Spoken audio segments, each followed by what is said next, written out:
Hello everybody, this is John from John's Long Box. Today I thought I'd talk about this Peter Parker, the Spectacular Spider-Man, issue 27, and that looks like 1978. You can see the wear and tear on the spine of this. Okay, it has the diamond. I think that meant it came from a different distributor. I gotta look that up. I didn't think to look that up beforehand. And you can see this I got from a direct market. That means I got it from a comic book store because it doesn't have the UPS symbol or UPC, whatever it's called. Okay, Peter Parker, the Spectacular Spider-Man was Spider-Man's secondary comic. The first comic being the main one being Amazing Spider-Man, and then that being so popular that they tried out a second series called Peter Parker, the Spectacular Spider-Man. This was like the B list. Not as prestigious as Amazing. And Marvel's TV sensation, let's not forget Parker Stevenson playing Peter Parker in the 70s. I love this rocket coming towards him. Guest starring Daredevil. And here's a little surprise. Here's the energized Spider-Man action figure here. It didn't move. It was a big plastic. It didn't have any articulation. That was the position it was in all the time. But it did come with a spider copter. And you get the energized Green Goblin. All right, so here, the comic itself. Yep. Volume 1, number 27, 1979. Okay, I couldn't read it correctly. All right, Bill Mantlo writer. And here's why this comic was selected. Frank Miller, guest penciler. Frank Springer, inker. Barry Joe Duffy, editor. And James Shooter, editor-in-chief. Editor-in-chief was the boss. And like I said, I think he was the third, maybe the fourth editor-in-chief after Stan Lee. And he took Marvel from a collection of hippy-dippy people and actually turned it to a business. He ruffled a lot of feathers, and I think produced some of the best comics, if not the best comics Marvel ever made. Okay, now, Bill Mantlo, I mentioned it before, one of my favorite writers. His run on the Micronauts was just epic. That was Lord of the Rings for me when I was a kid. That was Star Wars for me when I was a kid. Oh, the Micronauts are great. I gotta break out some of the Micronauts. I think he was involved in a car accident, and he had suffered a severe traumatic brain injury, and he's living in a hospital, and has no recollection of his family. Just a tragic story. There's a fund to collect to help pay Mantlo's bills. I'm embarrassed to admit I don't know if he's still alive or not. Okay, everybody knows Frank Miller. Frank Miller, of course, did Sin City, he did the 300. He did perhaps arguably the most famous Daredevil run. And I picked this because this is the first time he drew Daredevil, and this is actually his second Marvel comic. His first being John Carter, Warlord of Mars. He had some minor work, but they were trying him out. Again, this was the B list, so the not so big talents. Frank Miller famously was rejected. Oh, geez, he brought his portfolio to Marvel as a kid, over and over and over again, and was told he wasn't good. And then Neil Adams, famous Neil Adams. Okay, here's the Micronauts right here. Look at that. Michael Golden art, if I remember correctly. Look at that. I gotta get that. Hey, you want to get a gun? Get a BB gun. Advertising a comic book. That's normal in the 70s. But Frank Miller, he took the criticism to heart, kept coming back. And Neil Adams vouched for him, took him under his wing, and the rest is history. He went on to become probably one of the most famous. Oh, Dark Knight Returns, duh. That's his most famous comic, okay? Look at these panels. So great. Look at that Daredevil. Look at that Daredevil. Look at the Spider-Man mask. Everybody had trouble drawing Spider-Man. Jack Kirby couldn't draw Spider-Man. But he filled in. Jim Mooney was doing a run. I always liked Jim Mooney. So I remember as a kid when I saw this, I was really upset because not only break the run, but, I mean, look at that Spider-Man face. You know, Frank Miller was great. Look at that. He obviously liked that Daredevil was amazing, but his Spider-Man left something. That Daredevil, amazing. Look at that. Spider-Man, that's so good. Yeah, he was born to draw Daredevil.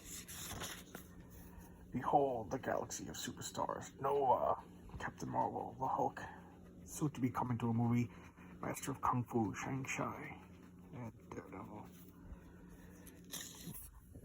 Clock bars. Okay. Oh yeah, the mask in last issue hit Spider-Man with a laser beam. There's an obligatory retelling of Daredevil's origin. Look at that. That's Daredevil's original costume. For those who don't know, the yellow and red. Signed by Bill. I think, yeah, Bill Everett did the red costume. I think the yellow and red, that was a Jack Kirby design. Here he is. Spider-Man is temporarily blind because the mask shot him with an eye beam, and he's blind. He thinks it's permanent. Of course, it's temporary. He's the two Spider-Man girlfriends, Betty Brant and Mary Jane. Betty Brant being J. Jonah Jameson's secretary. He has a thing for those redheads. They used red a lot because the coloring process. Battlestar Galactica toys. Oh man, I always wanted these. I've never got them. The Spider-Man utility belt. Captain America car, the Spider car. Spider-Man wallet. Look at these. They had little strings. They're like web shooters. Such good stuff. I love these ads. I spend as much time looking at the ads as I do reading the comics.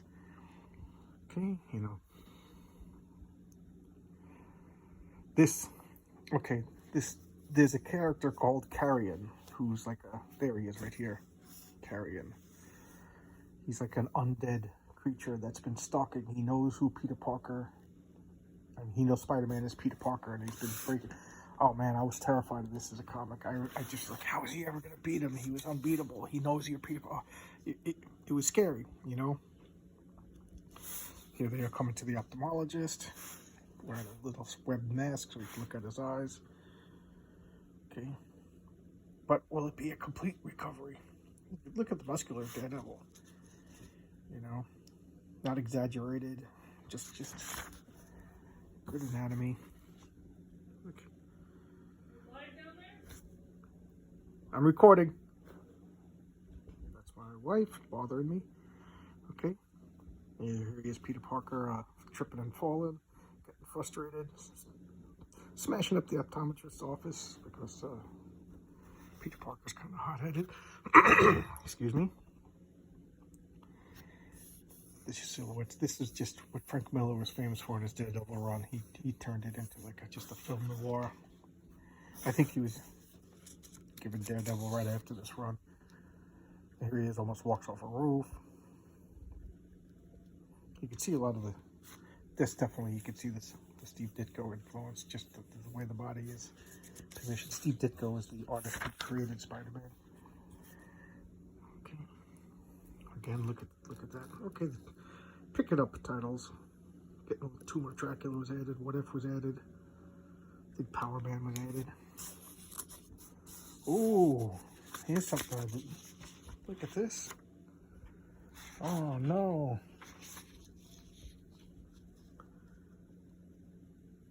I always check the names. See if they were written by anybody I knew. Oh man, I didn't know that. I must have cut that out as a kid. I bought this on the rack. Here they are, swinging. Classic Steve Ditko Spider Sense. I love this. The after images in a different, fainter color to denote the path of Daredevil's moving. Did that a lot. And here he is, Spider-Man's getting used to using his spider sense. Look at that, Master of Kung Fu, Shang-Chi. If I remember correctly, that's going to drive me nuts because I know right here. I was going to say I knew the artist. Mike Zeck, Doug Moench. Doug Moench, I talked about him before. He did that Moon Knight run. This is cool. And Daredevil's mentoring Spider-Man on how to be a blind superhero. Of course, because we all know Daredevil's blind. He uses extra senses. And here's his some sort of contraption that's the Masked Marauder. That's his name, the Masked Marauder of the Magia, because they couldn't say Mafia, so they invented the Magia. Like the Mafia would have androids and computer consoles and villainous lairs. Oh yeah, I forgot about this. He transforms into this missile, bird missile, and, you know, blow up Manhattan. Why not? Shoot again. John Belushi as the samurai. Yep, that's right. John Belushi as the samurai. He was in the comics for a while. Iron Man saving the day with fruit pies, beating up Hydra. Daredevil comes in, kicks the goon. You know, but this is Spider-Man's comic, so Spider-Man's got to be the hero. Daredevil taking out all the minions, all the rockets coming. Whoosh. You know, of course, Daredevil's a little overpowered, while Spider-Man's unsure of himself, hesitating. Oh boy. So this rocket's about to go and take out Manhattan and blind Spider-Man with the teaser, ashes to ashes. What's going to happen? 100 toy soldiers and Kiss. Kiss. Look at that. This was the 4 solo albums. Gene Simmons, Black Bolt. Yeah, it was. I'm so glad I strolled down memory lane, but it's kind of spoiled knowing that I cut up this comic. I'm so upset. one of the first Frank Miller comics in here. Jeez. And I know I did it, because I remember when I was a kid, I cut out a lot of ads and made like a poster that I hung in my bedroom. Well, hope you enjoyed that. See you later. Goodbye.